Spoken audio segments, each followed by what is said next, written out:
Hello dear students, I welcome you to this lecture. In this particular lecture, I will discuss development administration, its concept, nature, scope and objectives. Given this, some of the key objectives of this lecture are to explain the concept and meaning of development administration, trace its origin, discuss the nature and scope of development administration, and finally, I will discuss and examine its main objectives. Let me begin this lecture by providing a comprehensive understanding of development administration and its origin.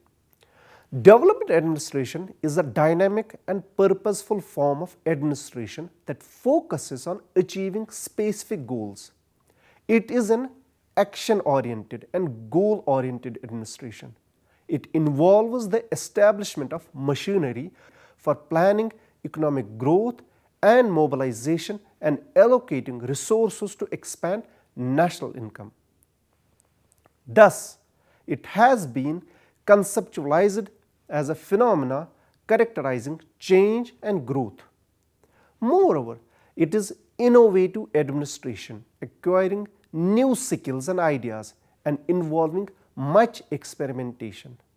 It indicates a willingness to take risks in order to encourage change and growth.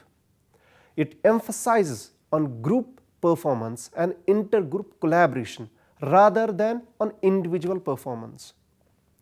George F. Gant, a well-known scholar on subject, observed that development administration is that aspect of public administration in which focus of attention is on organizing and administering public agencies in such a way as to stimulate and facilitate defined programs of social and economic progress.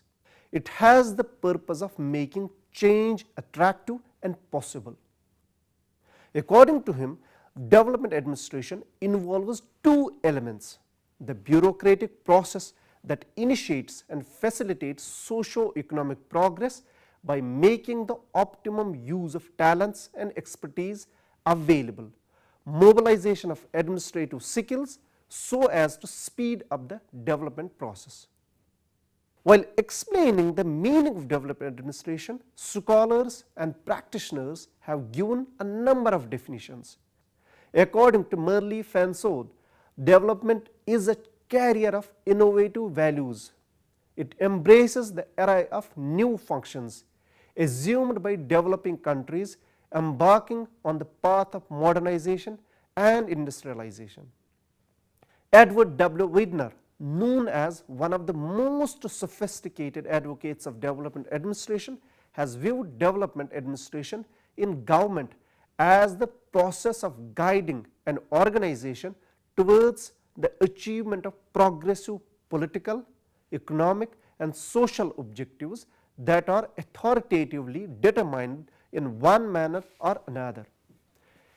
According to F. W. Riggs, development administration refers to both administrative problems and governmental reforms. Furthermore, as a concept, he defines development administration as the combined process of both the administration of development, which means implementation of development policies and plans, and the development of administration, which means improvement of administrative capabilities. Professor Arora says the term development administration has been used in two senses. First, the administration of development, and second, development of administration. Swadlow identified two interrelated tasks in development administration: first, institution building, and second, planning. According to Professor V. Jagannadam, development administration is a process of action motivated by and oriented to the achievement of certain predetermined goals. Mohit Bhattacharya considers development administration as an administrative ideology of developing countries. The major thrust of most of these definitions of development administration has been an action-oriented and goal-oriented administrative system. In contrast to classical public administration, which focused on making improvements within the existing administrative framework, development administration strives to be a catalyst for social engineering and meaningful societal transformations. Both developing and developed nations rely on well-structured administrative systems to effectively pursue their national goals. Therefore, development administration represents a goal-oriented and plan-based approach to accomplish developmental tasks. Development administration, although a subset of public administration, holds a significant position in the field of political science and public policy. The effectiveness of development administration lies at the core of modern democracy and planning. The success or failure of planning and the welfare of people are intricately tied to the effectiveness of development administration. In contemporary world, development administration plays a crucial role in driving positive change and shaping societies. It goes beyond mere administrative functions and embraces a proactive approach to address societal challenges. By actively engaging in social engineering, development administration aims to bring about meaningful transformations that benefit the entire population. Indeed, the importance of well-structured administrative systems cannot be overstated. They serve as the backbone of nations' pursuit of its goals, whether it be economic growth, poverty reduction, or social justice. Development administration acts as a driving force behind these endeavors, ensuring that plans are effectively implemented and development tasks are accomplished. Moreover, development administration holds a prominent place in the study of political science and public policy. Its effectiveness is not only crucial for the success of individual projects, but also for the overall well-being of a nation. The ability to effectively plan and execute development initiatives directly impacts the lives of citizens, shaping their quality of life and future prospects. Dear students, now let me briefly talk about the origin of the concept of development administration. Development administration emerged during the post-1945 era, marking a significant shift in public administration. Coined in 1950s, the term development administration encompasses the necessary changes and aspects of public administration required to implement policies, projects, and programs aimed at improving social and economic conditions. Following the conclusion of World War II in 1945, numerous colonies gained independence and political autonomy, leading to a wave of decolonization. While the term development administration was first introduced by an Indian civil servant, namely U.L. Goswami, in the year 1955, it was Western scholars, particularly those from the United States such as F.W. Riggs, Edward Widener, Palmo Barra, V.A. Pandkar, H.B. Lee, and others, who further conceptualized and elaborated on the concept. Its fundamental assumption is that the administrative machinery can act as a catalyst for initiating and guiding social change. It encourages the evolution of development programs and policies suitable for both developing and developed countries. This aspect of public administration is action-oriented and strategy-packed, representing a groundbreaking approach to administration. Unlike traditional administration, which is often seen as a systematic and routine-bound activity, development administration seeks to integrate the multifaceted functions of government in a systematic manner to pursue predetermined developmental goals. Now let's talk about the characteristics of development administration. The essence of development is in changing from a less desirable to a more desirable state of affairs. By and large, development has become an umbrella concept that signifies the whole process of change towards desired goals. Development is not a static process. It's an elusive concept that defines any definitions. A combination of definitions offered by social scientists might provide a balanced view of the meaning of development administration. In this context, Professor Caden thinks that nobody knows what the word development stands for. Economists identify it with economic productivity, sociologists with social change or social differentiation, political scientists with democratization of political system or expanded government. Weidner says development is never complete. It is relative, more or less, of being possible. Development is a state of mind, a tendency, or a direction rather than a fixed goal. It is the rate of change in a particular direction. Some of the universally recognized attributes of development administration are: first, change orientation, which means development administration is change-oriented administration. Change involves moving a system or a structure from one point to another. The reverse of change could be status quo or inertia. Thus, a development administrative system would be dynamic, not static. There is an inbuilt philosophy of development administration that values change.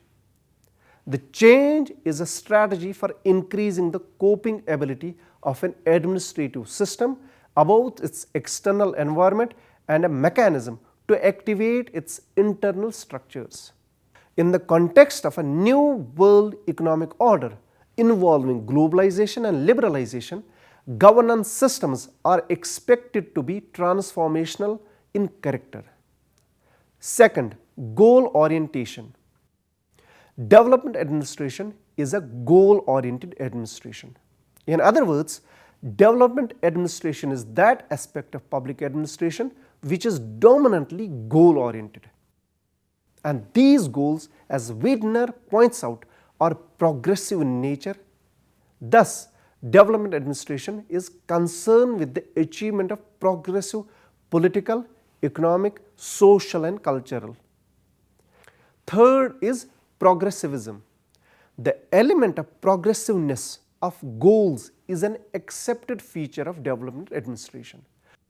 In political systems, progressivism would imply a greater participation of people in governmental affairs.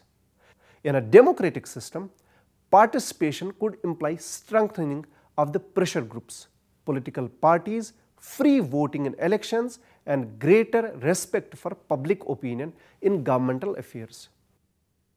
It is expected of a development administrative system to create and promote such conditions that will facilitate greater participation of people in the process of development. In the economic sphere, a progressive approach would involve faster pace of economic development and a more equitable distribution of income and wealth. It would involve an approach of economic justice where opportunities to develop economically are equally distributed to all sections of society. In the socio-cultural sphere, a progressive approach would involve universalization of education, promotion of health facilities for all sections of society, social justice based on equity, secularism, adequate opportunities to all social groups to promote their respective cultural distinctiveness. Fourth is planning. Although it is not a requirement for development administration, planning is the most beneficial tool for the entire goal-oriented change process. According to Pai Panandikar, development administration is the management of planned change. It is true that planning is a tactic that helps to make the most use of both human and material resources. Additionally, planning becomes more crucial in developing nations since these resources are more limited. Planning aids in making the best use of time and other resources which contribute to the overall effectiveness of the development process. It serves as a schedule of action to accomplish specific goals within a given time frame. Not surprisingly, socio-economic planning has been adapted by nearly all developing nations as a development strategy, and even socialist development nations still heavily rely on planned development mechanisms. But the emphasis on planning appears to be decreasing in the new economic order. A planning that is indicative in nature is likely to take this form. Fifth is innovation and creativity. Development administration is not dogmatic and traditional in its approach to problem solving. Instead, it stresses upon identification and adaptation of new structures, method procedures, policies, plans, programs, and projects which would help achieve the developmental objectives with the greatest possible facilitations. Experimentation and adaptations are the hallmark of developmental administration. In India, for instance, organizations such as District Rural Development Agency and Common Area Development Authority and programs such as Integrated Rural Development Programs or Tribal Area Development Programs are examples of such innovations. Likewise, use of computers, district planning, national education policies, etc. are other instances of an ongoing creative approach to the development process. This creativity is not confined to the organizational level only. At the group and individual levels as well, creativity in administration is feasible and its overall contribution to effectiveness of goal-oriented change can be immense. A development administrative system has the responsibility to create an organizational environment which would be congenial to creativity and innovations. Sixth is people orientation. A development administrative system is a client oriented, in new parlance which means customer oriented, or a beneficiary oriented administration. It aims at providing maximum benefits of its services and products to the very people for whom the organization is designed. In other words, development administration is people-centered administration which accords primacy to the needs of its beneficiaries and tries to tune its policies, programs and actions to these needs. Development administration thus is an administration designed to achieve progressive political, economic and social cultural goals. Dear students, now let us talk about the nature and scope of development administration. Development administration's sphere of influence is growing every day. Planning, programming, people involvement and development initiatives are all part of development administration action's goal to effect political, social, economic and cultural transformation. The administration engages in continuous environmental interaction to achieve developmental goals. It both shapes and is shaped by its surroundings. Although there are other possible classifications, however, some of the categories serve as a convenient way to divide the field of study and practice that development administration represents. First is extension and community services. Second, problems of program management. Third, project management. Fourth, area development. This is by no means a complete list and leaves out, for instance, areas like rule of administration in guiding and regulating private activity, labor administration, financial administration and others. Now let me briefly discuss each of these. Extension and community services. Extension and community services can be viewed as a collaborative effort between government agencies that offer the public, technical, institutional or financial support. Their significance lies in the fact that they serve as an alternative to solely government-driven system, recognizing the importance of local communities in receiving and responding to these services. This approach fosters community organizations at the grassroots level, promoting initiatives and responsibility. However, one of the most challenging issues encountered in extension services is the limited reach of benefits to vulnerable populations who are unable to contribute their own resources or claim what is rightfully theirs. This poses a significant obstacle within the realm of extension, as it hampers the equitable distribution of resources and support. To address this concern, it is crucial to enhance the effectiveness and accessibility of extension and community services. By allocating resources more efficiently and implementing targeted strategies, we can ensure that those in need receive the assistance they require. This requires a comprehensive understanding of specific needs and circumstances of different communities, enabling us to tailor our services accordingly. Moreover, fostering partnerships between government agencies, community organizations, and other stakeholders can further enhance the impact of extension services. By working together, we can leverage collective expertise, resources, and networks to create a more inclusive and sustainable support system. This collaborative approach not only strengthens the delivery of services but also empowers communities to take ownership of their development. Second is the problems of program management. These run right through the entire range of development in various sectors of economy. They include questions of organizations, delegation, and attitudes in administration. But if issue should be identified more sharply than the other, it is the critical role in program management of planning for supplies and inputs. Third, project management. More especially, the management of public enterprises has become an altogether crucial area because major projects account for a high proportion of new investment and make demands on resources in men, materials, and organization which are frequently underestimated.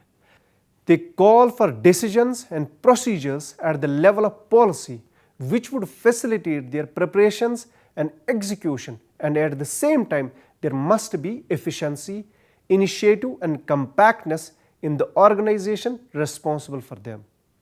They are undoubtedly a major challenge to administrative and technical capacity to achieve development. Fourth is area development.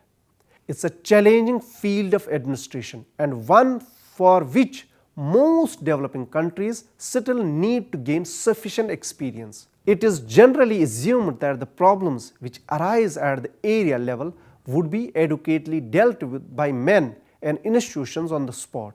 It is, however, not realized that the area development requires a clear frame of delegations and procedures within which both at the state level and in district and block each agency could act on its own, as well as identify the points at which its activities should be complementary to those of other agencies. Again, at the district level in India, for example, there are three sets of institutions that have to work together. Panchayat Raj institutions in the rural areas, district officials functioning with the collector outside the scheme of Panchayat Raj, and local self-governing institutions in towns and cities. The role of cooperative organizations and voluntary agencies at the area level should also be noted. Before development administration can succeed in area development, more knowledge and understanding must be brought to bear on the problems at the local level. Local problems are best regarded as facets of complex national problems. looking at in terms of given areas and communities. They demand no less expertise and knowledge from higher administration levels and universities and research institutions than problems at the state and national levels. Now let us talk about the aims and objectives of development administration. Let's explore some of the fundamental objectives of development administration. These objectives encompass modernization, socio-economic development, institution building, and establishment of an integrated political community. The core objectives of development administration lies in societal shift towards modernity. However, it is important to note that this shift does not entail transforming a traditional society into a modern Western society. Instead, the focus is on fostering indigenous development that is sustainable and caters to the basic needs of the people. The ultimate goal is to bring about planned changes that align with the nation's overarching economic, social, political, and cultural objectives. Moreover, development administration aims to achieve social justice by ensuring equal distribution of social and economic benefits among different social groups within a society. To accomplish its developmental objectives, development administration emphasizes the utilization of modern techniques, both social and technical. Its primary objective is to foster economic growth through industrialization. Consequently, there exists a close relationship between economic growth and development administration. Additionally, development administration is concerned with the political development, which encompasses equality, the ability of political system to meet demands, and differentiation of governmental roles and organizations in addressing these challenges. Furthermore, development administration strives to instigate change in people's values and attitudes, encouraging support for developmental activities that differ from existing norms. Administrative modernization is a crucial aspect of development administration, involving the creation of new administrative structures and the reorientation of existing ones to cater to the requirements of developmental programs. Lastly, developmental administration is dedicated to the creation of a unified political community. Thus, development administration aims at transforming an entire society with political, economic, social, and administrative elements intermeshed for the purpose of change. Now let us conclude this lecture. Development administration represents a dynamic and goal-oriented approach to achieving societal progress. Its significance extends beyond traditional public administration, as it actively seeks to drive social engineering and meaningful transformations. The success of planning and the welfare of people hinge on the effectiveness of development administration, making it an essential component of modern democracy and public policy. It may be mentioned here that development administration has served as a useful construct to explore the dynamics of change and administration in the developing countries of the Third World. It's a fact that administration has fallen short of development aspirations. Development administration seeks to fill the gap between the developmental needs and administrative responses. It also seeks to lay its hand on certain common themes in the area of administration and environment of different countries. That brings me to the end of this lecture. I look forward to our next meeting, where we can explore a new and exciting topic. Until then, take care and goodbye.